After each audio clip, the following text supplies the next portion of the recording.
IBN 7 हौसला है।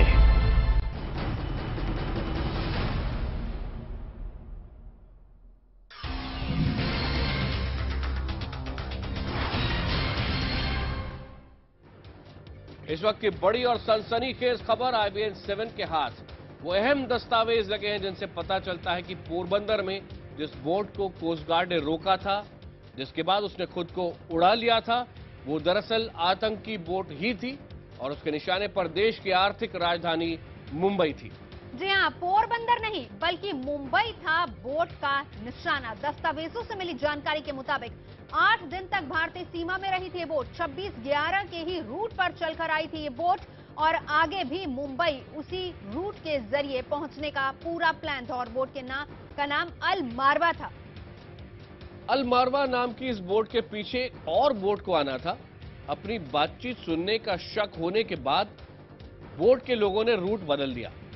दस्तावेज एक्सक्लूसिवली जी बिल्कुल ये जानकारी भी दे रहे हैं कि 23 दिसंबर को ये बोट भारतीय सीमा में दाखिल हुई।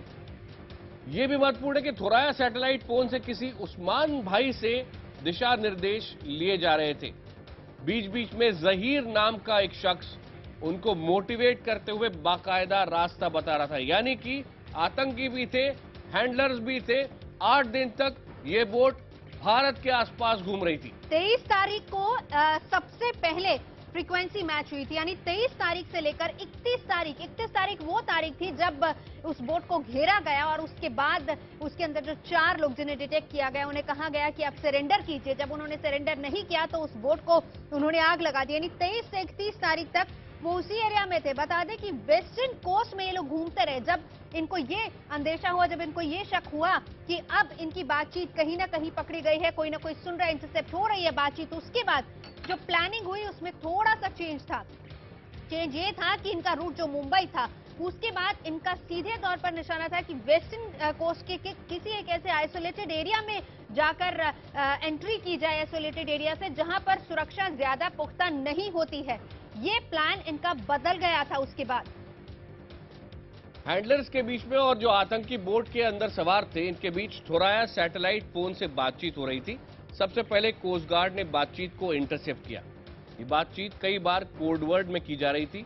इसके बाद कोस्ट गार्ड ने खुफिया विभाग की मदद से इसको डिकोड किया और जो तथ्य सामने आए उसके बाद ये आशंका पैदा हुई कि मुंबई में 26 नवंबर 2008 की तर्ज पर एक बार फिर हमले की साजिश की गई है।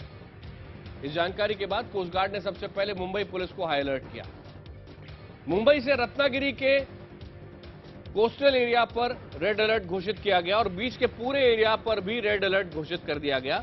इस बोट की तलाश शुरू हुई, लेकिन बीच में ही कई बार इन लोगों को इस बात का शक हुआ कि उनकी सैटेलाइट फ्रीक्वेंसी बार बार कहीं और मैच कर रही थी। यानी जो आतंकवादी बोट पर थे उनको समझ में आने लगा कि हमारी बात कोई और भी सुन रहा है। रूट आपको बता दें, क्योंकि 26/11 वही रूट था और उसी रूट पर ये बातचीत थी और उसी रूट पर ये बोट थी। आपको बता दें कि रूट पूरी तरह से बैन है। यहाँ पर सिवाय सुरक्षा बलों के कोई भी और यहाँ पर न तो गश्त लगा सकता है, सिर्फ नेवी को यहाँ पर जाने की इजाजत है, कोस्ट गार्ड यहाँ पर जा सकते हैं। लेकिन इस रूट पर जब ये बोट वहां पर देखी गई तो उसके बाद शक की सुई और ज्यादा पुख्ता होती चली गई। हमारे संवाददाता निशात विवेक हमारे साथ मौजूद हैं, साथ ही साथ गुजरात से भी हमारे संवाददाता जनक हमारे साथ रहेंगे। हम विस्तार से इसी पर बात करेंगे, जानकारी लेंगे, क्योंकि ये IBN 7 एक्सक्लूसिव। निशात, सबसे पहले ये चलते हैं मुंबई, जहां से निशात शमसी हमारे साथ हैं। निशात, पाकिस्तान में लगातार सवाल उठाए जा रहे थे कि क्या ये बोट वाकई आतंकवादियों की थी और क्या ये पाकिस्तान की तरफ से आई थी, लेकिन लगता यह है कि भारतीय एजेंसियां बहुत लंबे समय तक ट्रैक कर रही थी इनको। बिल्कुल आकाश, देखिए 23 दिसंबर की रात सबसे पहले शाम तकरीबन 5:30 बजे ये बोट पे जो थोराया सैटेलाइट फोन से कराची में बातचीत हो रही थी उस वक्त इंटरसेप्ट हुई थी। बाकायदा जांच एजेंसियों के पास इसका लैटिट्यूड और लॉन्गिट्यूड सब कुछ है। EEZ जो एक स्पेसिफिक जोन है जहां पर किसी को भी जाने की इजाजत नहीं है, उस रूट पर ये जो बोट है लगातार सेल कर रही थी, जिसके बाद इसको लगातार इंटरसेप्ट किया जाता रहा, उसको ट्रैक करने की कोशिश की जाती रही।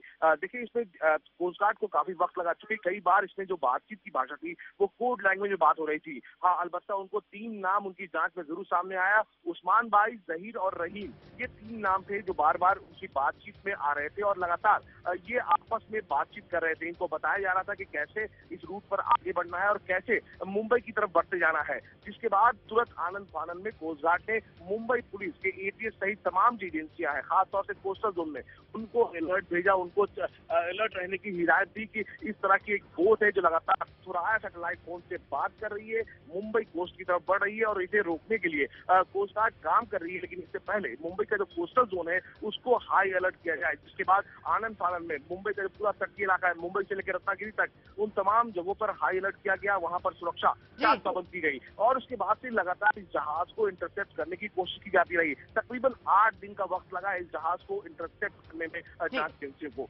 बिल्कुल। निशात रहिए, विवेक भी हमारे साथ है क्योंकि पुख्ता जानकारी उनके पास हुई। विवेक, एक चीज जो यहाँ पर निशात बता रहे हैं कि जब पता चला और उसके बाद जो अलर्ट जारी किया गया वो सिर्फ मुंबई के लिए था, जबकि उनके निशाने पर पूरा वेस्टर्न कोस्ट का एरिया था। तमाम इलाके आते हैं इसमें, जिसमें गोवा के भी तमाम इलाके आते हैं और उसके बाद पोरबंदर का इलाका आता है, पूरा वेस्टर्न कोस्टल एरिया आता है।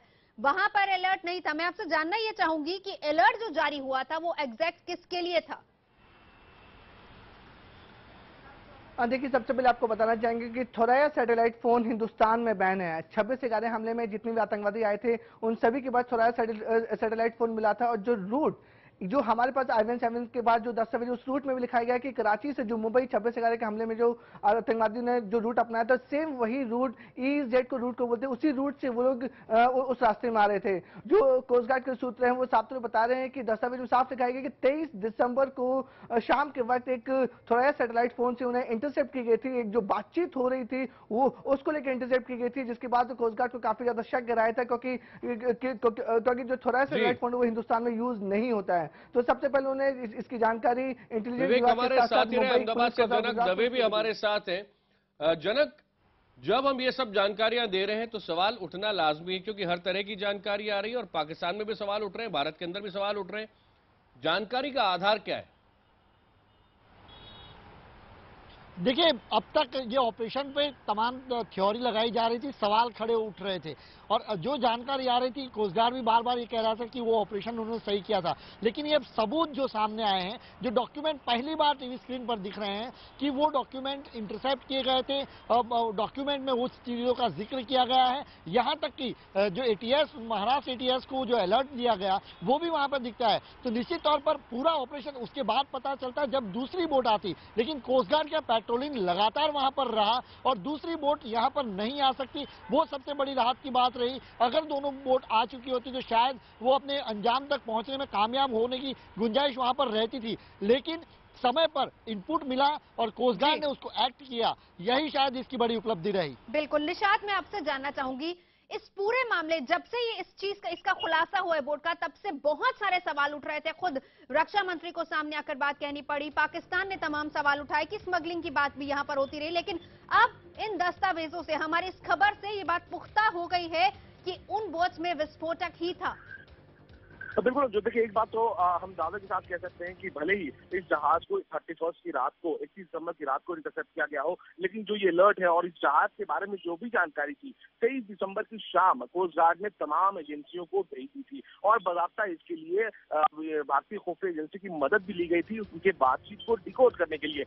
इसमें साफ तौर से कहा गया है कि जो थुराया सैटेलाइट फोन है किस रूट पर बात कर रहा है, किस तरह से बात कर रहा है और जो अल मारवा बाकायदा जहाज का नाम भी लिखा गया है कि काफी संदेहास्पद जहाज है अल मारवा जो मुंबई की तरफ हिट कर रहा है और इसमें जो लोग हैं उनकी बातचीत जो है काफी संदेहास्पद है। जाहिर तौर पर आखिर एक सवाल जरूर खड़ा होता है कि आखिर जांच एजेंसियों को वक्त क्यों लगा इसको इंटरसेप्ट करने में, लेकिन जो सूत्र है उनका कहना है कि वो चाहते थे कि जो दूसरी जहाज इसके पीछे जो भारतीय सीमा में दाखिल होने वाली थी उन दोनों को एक साथ इंटरसेप्ट करना चाहती थी। निशात, एक छोटी सी बात और मैं आपसे जानना चाहता हूँ।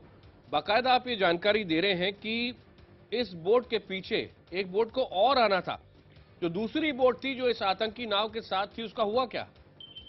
बिल्कुल देखिए, जब इस बोट को कोस्ट गार्ड ने ट्रैक करना शुरू किया उस वक्त जो उनकी फ्रीक्वेंसी बार बार मैच होने लगी, उसके बाद इस बोट में सवार लोगों को इस बात का अंदेशा हुआ कि शायद वो जांच एजेंसियों के रडार पर आ गए हैं, जिसके बाद लगातार वो अपने फोन को बंद करते रहे, बार बार फ्रीक्वेंसी जो है वो चेंज करते रहे और इसके बाद इन्होंने अपने रूट तक बदल लिया। देखिए आकाश, ये अब तक साफ नहीं है कि आखिर दूसरी बोट भारतीय सीमा में कहां तक आई और आखिर वो जांच एजेंसियों के रडार पर आई या नहीं, लेकिन एक बात तो तय है, जो बातचीत में बात जिक्र किया गया था, दूसरे बोट पे जो शख्स था उसका नाम रहीम था, उसे इस बात की हिदायत दी गई थी कि उसे अंदर आना है।